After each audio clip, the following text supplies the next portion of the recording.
Page 27, Rockin Intervals. Page 26, they have some words over there about the F and the Rockin Intervals and that, and you can read all about that and have fun with it. I want to talk about Rockin Intervals. Let's look it over first. It's 2 lines long. We have treble and bass clef, 4/4 time. There's a repeat sign at the end, so we're going to play it twice. We got half notes and quarter rest. We can deal with all that. Sometimes we're playing 1 note at a time, and sometimes we're playing 2 notes at a time. Hopefully we can deal with that. Because remember, even at 1 note at a time, I'm still letting the weight push the note down. Whether it's 1 note or 2 notes or however many notes. So first let's check, make sure we got the right notes and fingering and counting all worked out. Fingering I have to worry about because you're not moving your hands around yet. So we're starting with 4th finger on the F. That puts your hand here.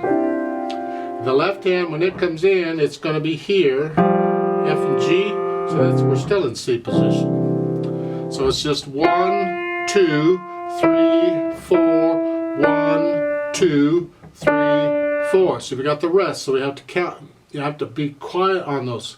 Now, whether you say the word rest or you say the number or the count is up to you. I'm liable to do either one. Sometimes I lose count of which count I'm on, so then I just say rest. But otherwise, I might say the count, the number. Yeah? Okay.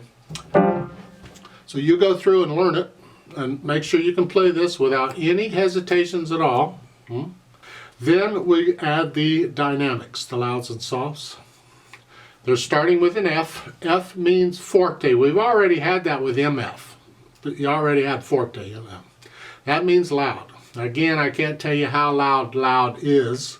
You have to decide for yourself on the situation. It's a little louder than MF. It's just a little bit. Moderately loud and loud. There's not a lot of difference between them. Loud, whatever you think loud is. I'm losing a lot more weight, and make sure you collapse the wrist on this. Don't play with a stiff wrist. Stay relaxed. Here, 2, and I usually let my wrist collapse on the beat. So it helps me it depends on how fast I'm going. But here, 1, 2, 3, 4, 1, 2, 3. And then the left hand is still out there. 2, 3, 4. And with dynamics, you keep the same dynamic level until you get something else. So that second line is still loud because they haven't told us to do anything else yet. So that's the dynamics. So you go through and learn it. Make sure there's no hesitations anywhere. And when you feel you're ready, come back, let's play it together to check the notes and the rhythms. Make sure you have that. I'm not going to do the dynamics. Just notes and rhythms, and we're going to go really slow. You see on these play with me's, I deliberately take them really slowly so you can play along with me and have time to hear the notes. I'm not performing them here, I just want to go slow. And that's what we're doing. 1, 2, ready, go. 1, 2, 1, rest. Rest, 2,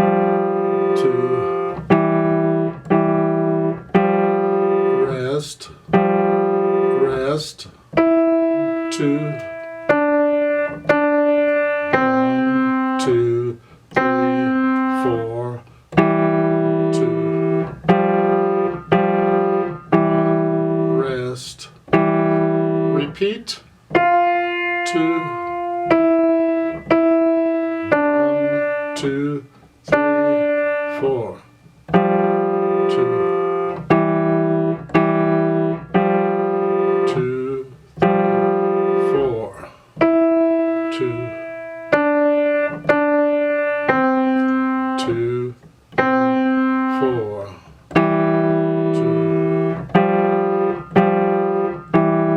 2, 3, 4. Now there is a duet part for this at the bottom of the page. A duet is when 2 people or 2 instruments are playing the same piece at the same time. Now they may have different parts, but they're playing together. That's a duet. So you make sure you can play your part correctly, no hesitations, and I'll go ahead and do the duet part at the bottom, and you can play along with it, and you can hear the duet, I can. But again, no hesitations, because I can't stay with you, I can't hear you. You have to stay with me no matter what. Now I'm going to speed this up a little bit, because when we do the duets in these books, that's a little more closer to performing it. I'm still not doing dynamics too much, maybe a little bit, but we will go a little faster. So make sure you can play a little faster, okay, before we do this. You have to be careful here because your part and my part are different. So you have to make sure you're concentrating on your part, but at the same time you have to listen to my part to stay together. That's a little tricky, but hey, you can do it, I'm sure. Then one other thing I need you to do to help make this sound a little better is I need you to go up on the keyboard. We call it going up an octave. An octave is an interval. We've had intervals. Well, oct, O-C-T, means 8. So we're going to go up an interval of an eighth. And it's easy on piano, or any instrument really, because it's letter to letter. C to C, F to F, A to A, D to D. It's the same letter, you just go up. So you just pretend middle C here goes up on the keyboard, and this is middle C now. And you play it all up here. So instead of here, you're here. You play it all up here. Just pretend middle C's here and play it all up here. So I'll give us 4 counts. Let's try it together slowly. Not slowly, a little quicker. If you want to sing it, it's up to you, but I'll leave the singing up to you. Now I'm going to take this about this speed. 1, 2, 3. It says 1, 2, 3, 4. 1, 2, 3, 4. 1, 2. So make sure you can play it at that speed before you try this with me with no hesitations. And remember, we are going to repeat it. 1, 2, ready, go.